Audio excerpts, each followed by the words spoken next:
Chosen one, pause for a moment, before the noise returns, before doubt tries to interrupt, before you scroll away. Because what you're about to hear is not motivation, not opinion, not another voice competing for your attention. This is a divine interruption. You didn't find this message by accident.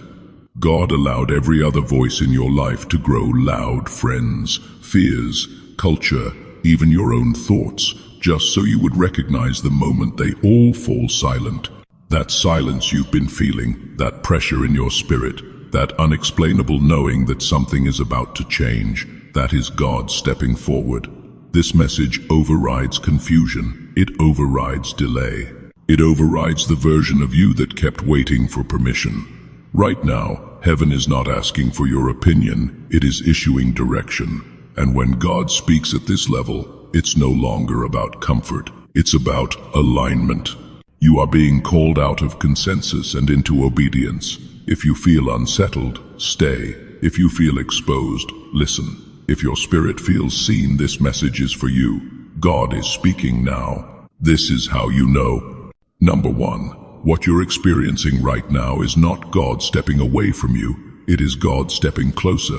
The silence you feel is not abandonment. It is authorization. Before heaven entrusts someone with weighty instruction, it clears the room. God has intentionally quieted the noise around you because what he is about to release cannot be diluted by opinions, distractions, or borrowed voices.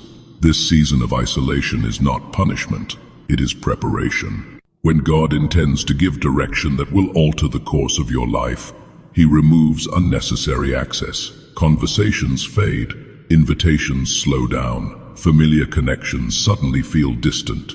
Not because you are losing favor, but because you are gaining clearance. Heaven is protecting the message by protecting your focus. You may feel misunderstood, overlooked, or even forgotten, but none of that is true. You are being positioned where only God can speak. The reason the noise had to stop is because what's coming requires obedience, not debate. God does not compete for attention. When the instruction carries destiny-level weight, he ensures silence so his voice lands without distortion. Understand this. Silence is often God's loudest move. It strips away dependency on affirmation and forces intimacy. In quiet seasons, you stop asking others what they think and start discerning what God knows. This is where identity is solidified, where direction becomes internal instead of external. You weren't pushed away, you were pulled aside. The isolation is not emptiness, it's alignment. Heaven is reducing interference, so divine orders can be delivered with precision. And when God finally speaks in this stillness, it won't sound confusing or chaotic. It will feel undeniable, authoritative, and deeply familiar. Because silence is not absence, it's clearance for assignment. Number 2, before your mind could analyze what was happening, your spirit already knew. That sudden stillness, you felt the pause, the quiet. The internal weight was not emotion, coincidence, or imagination. It was recognition. Your spirit responded because it has encountered this voice before, long before reasoning, long before language, long before fear learned how to speak. Your soul learned how to listen. When God speaks, he does not start with the intellect. He speaks to the core of who you are. That is why your body softened, your breath changed, or your thoughts momentarily stopped. Logic didn't get a chance to interrupt because the message bypassed the mind and landed directly in memory. Not memory of events, but memory of purpose. This is what remembrance feels like. It is the soul saying, I know this. Not because you've heard the words before, but because your spirit was designed for this frequency. Truth resonates before it explains itself. That's why your mind may still have questions, yet your spirit already feels settled. Notice how doubt tried to arrive after the stillness. That's always the order. Logic comes later to challenge what the soul has already accepted. But divine communication is not meant to be debated, it's meant to be received. God speaks in a way that awakens identity, not argument. This is why you couldn't scroll past, why something inside you leaned in. Your spirit recognized an instruction that aligns with who you truly are, not who you've been trying to survive as. When God speaks, the soul responds first. the mind catches up later, and obedience begins the moment remembrance is restored. Number 3, confusion survives only where authority is absent. The moment divine authority enters the room, uncertainty loses its voice. What you're feeling right now, the sudden clarity cutting through layers of overthinking, is not because you finally found the right advice. It's because God has stepped in and ended the conversation. You've done what most people do. You listened, you asked, you gathered opinions, prophecies, perspectives, confirmations. You tried to be wise, you tried to be careful, but too many voices don't produce clarity, they produce paralysis. And heaven knows when information has replaced obedience. So now, God interrupts. This is not another contribution to the discussion, it's the final word. Divine authority doesn't negotiate with fear, culture, or precedent. When God speaks, He doesn't ask what you've heard, He overrides it. Suddenly, what once felt complicated becomes simple, not easy but clear. The noise collapses into one instruction, one direction, one undeniable knowing. That's how you know it's God. Confusion doesn't slowly fade, it ends. Not because every question is answered, but because every question becomes irrelevant in the presence of authority. You stop asking, what if? And start realizing, this is it. Even your past understanding is being challenged. What once made sense may no longer apply. Old frameworks crack under new revelation. God is not correcting you, He's advancing you. And advancement often requires release of what once worked but can no longer lead. This moment is not about gathering more confirmation. It's about recognizing who has the final say.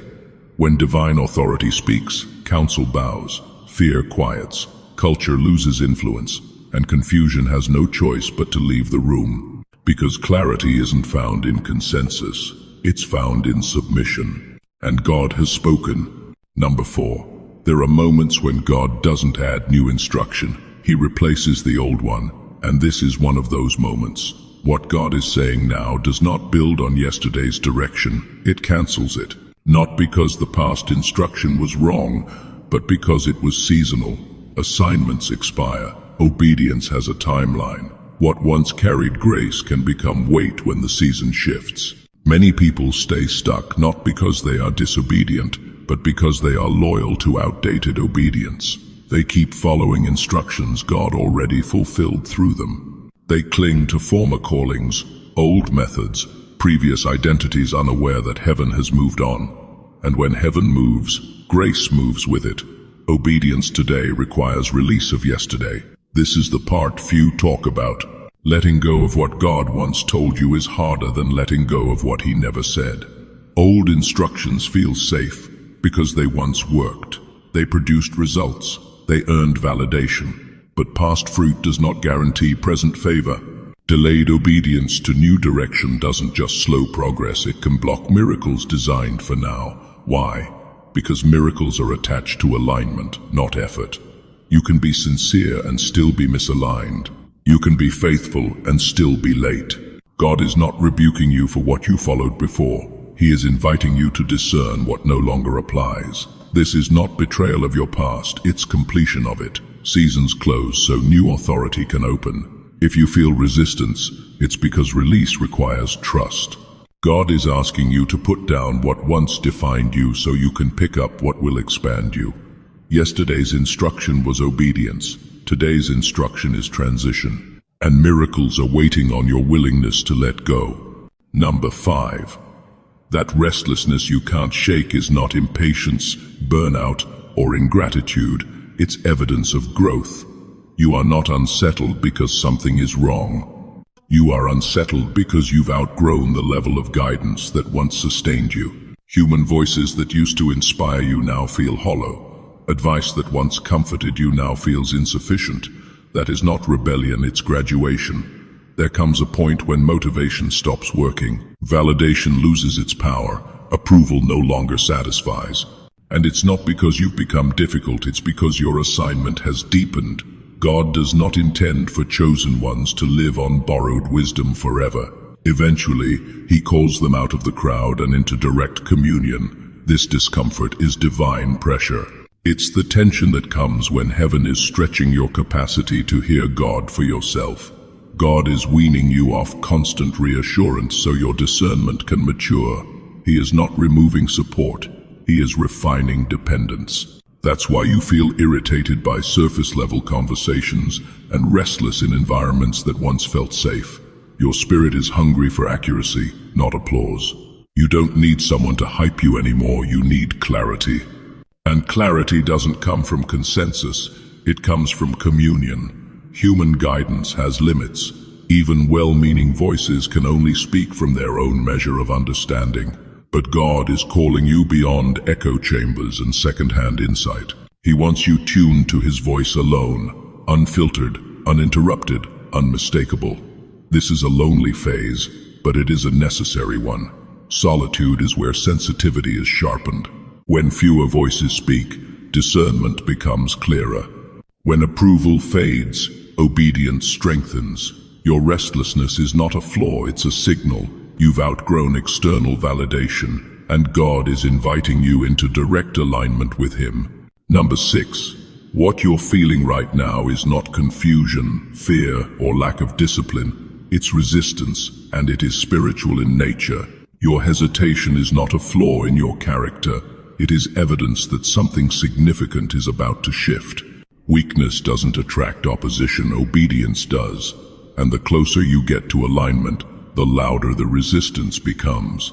This is warfare, not psychology. Notice how the resistance didn't appear when you were unsure, distracted, or delaying. It intensified when clarity arrived, when direction became undeniable. That's because the enemy is not threatened by intention, only by execution. The moment obedience becomes imminent, interference activates. This message you're hearing threatens systems that were designed to keep you circling, second-guessing, and postponing. Patterns of procrastination, cycles of self-doubt, emotional distractions, sudden fatigue, overthinking. None of these are random. They are tactics meant to delay your activation, not your belief. Understand this clearly. If what God asked of you were harmless, there would be no resistance. The pressure you feel is proportional to the impact your obedience will release. The enemy does not fight what poses no threat. This is why your hesitation feels irrational. It doesn't match your level of understanding or readiness. Your spirit is willing, but something is pushing back. That pushback is proof that you are standing at a threshold. Warfare intensifies at doors, not hallways. Don't mistake resistance for a sign to stop. In the spiritual realm, resistance often means you're right on time. The enemy's goal is not to destroy you, only to delay you long enough for doubt to do the work. But here's the truth. Resistance peaks just before breakthrough. Obedience disarms opposition. And once you move, the warfare shifts because you are no longer preparing. You are activated. Number 7. God is not speaking to you in chaos or coincidence. He is speaking in patterns. Heaven does not stutter. What keeps repeating in your life is not random. It is intentional confirmation. Recurring dreams, repeating numbers, familiar phrases spoken by strangers, the same message surfacing through different sources. These are not signs you're looking too hard. They are signs that alignment is forming. When God speaks, He rarely limits His voice to one channel. He reinforces truth through repetition because repetition builds recognition. Patterns are how heaven trains discernment. The message keeps returning because your spirit is being tuned, not tested. God is ensuring you don't dismiss what carries instruction. Notice the timing. These patterns don't appear when you're distracted. They surface when you're already questioning, praying, or standing at a decision point. That's because patterns are not meant to inform the curious. They are meant to confirm the obedient. God doesn't chase attention, He confirms direction. Creation itself responds when divine instruction is released. That's why echoes appear in unexpected places. A conversation you weren't meant to overhear. A sentence that lands heavier than it should. A symbol that follows you across days. When God speaks, reality rearranges to repeat the message until alignment is undeniable. This is not superstition. It's spiritual literacy. Patterns are God's way of saying, pay attention, this matters. Random events don't return with precision, patterns do. They carry consistency, timing, and resonance. The danger is not misinterpreting patterns, it's ignoring them out of fear of commitment. Because once you acknowledge alignment, movement is required. God is not overwhelming you with signs. He is anchoring you in certainty. And when heaven speaks, creation echoes until obedience answers back. Number 8. At this level of calling, obedience will never feel safe. It will feel risky. If it felt logical, calculated, or fully explained, it wouldn't require faith. What God is asking of you now sits beyond evidence, beyond guarantees, beyond the comfort of certainty. And that's intentional. God is not trying to prove himself to you. He is positioning you to trust him. Delayed obedience often disguises itself as wisdom. You tell yourself you're waiting for clarity, timing, or confirmation, but deep down, you already know what to do. The delay isn't about understanding, it's about control, and control is expensive. It slowly drains momentum, dulls sensitivity, and turns conviction into compromise. Obedience now will cost you comfort. It may cost you predictability, reputation, or familiar security. But delayed obedience will cost you more missed doors, prolonged cycles, and unnecessary struggle. Some battles persist not because God hasn't intervened, but because movement hasn't happened. Faith at this level does not walk by sight, it walks by alignment. You move because the instruction is true, not because the outcome is visible. Evidence follows obedience, it does not precede it. Provision is released in motion, not contemplation. God is not asking you to understand the entire path. He is asking you to take the next step. Certainty belongs to sight, surrender belongs to faith, and heaven responds to surrender faster than it responds to analysis. This is the moment where trust becomes action, where belief turns into movement, where fear loses its leverage because obedience takes precedence. The risk you feel is real, but it is temporary. The cost of delay is subtle, but it is cumulative. Move now, not because you see the way, but because God is the way. Number 9. Every time God gives an instruction that carries elevation, it also carries separation, not as punishment, but as protection. What you're stepping into cannot be crowded. Some people who once had access to your time, your thoughts, your emotions, will not have access to your next season. And that loss will feel confusing until you understand that destiny has boundaries. Not everyone can go where God is taking you, even if they love you, support you, or once walked faithfully beside you. Access was granted for a season, not a lifetime. Divine direction often redraws relational lines, not because people become bad, but because proximity without alignment becomes a burden. This is why obedience begins to feel lonely. God often removes familiar voices before he reveals future ones. Consecration comes before celebration. Isolation comes before inauguration. And the silence you feel around relationships is not rejection, it's refinement. Some connections will fall away quietly. Others will resist the distance. You may be misunderstood, labeled distant, accused of changing, but what they call change, heaven calls preparation. You are being set apart, so you can hear clearly, move freely, and carry what is coming without interference. If everyone could go with you, the instruction wouldn't be sacred. Sacred things require separation. Jesus himself withdrew before major movements. Moses went up the mountain alone. Paul disappeared into obscurity before influence followed. This separation is not permanent, it's purposeful. God is pruning access so your focus remains intact. New alignments will come later, but first comes obedience in solitude. Let go without guilt. Withdraw without bitterness. Obey without explanation. Because what God is building through you requires consecration now, and celebration will come in its time. Number 10. There are moments in life that don't merely change direction, they change identity. This is one of those moments. Once you move in obedience, there is no returning to the old version of you. Not because God forbids it, but because awareness has shifted. This is not inspiration that fades, it is initiation that marks you. Before this point, You could delay and still feel comfortable. You could hesitate and still blend in. But once obedience begins, something irreversible happens inside you. Your perception sharpens. Your tolerance for misalignment disappears. You can no longer pretend you didn't hear God, because obedience awakens responsibility. Initiation always carries a crossing. A line is drawn between who you were and who you are becoming. After this, excuses lose their power. Old patterns feel foreign. Former fears lose authority. The life you once survived no longer fits the person you're evolving into. This is why obedience feels heavy. It carries consequence. Not punishment, but ownership. Destiny activates with your first step, not your full understanding.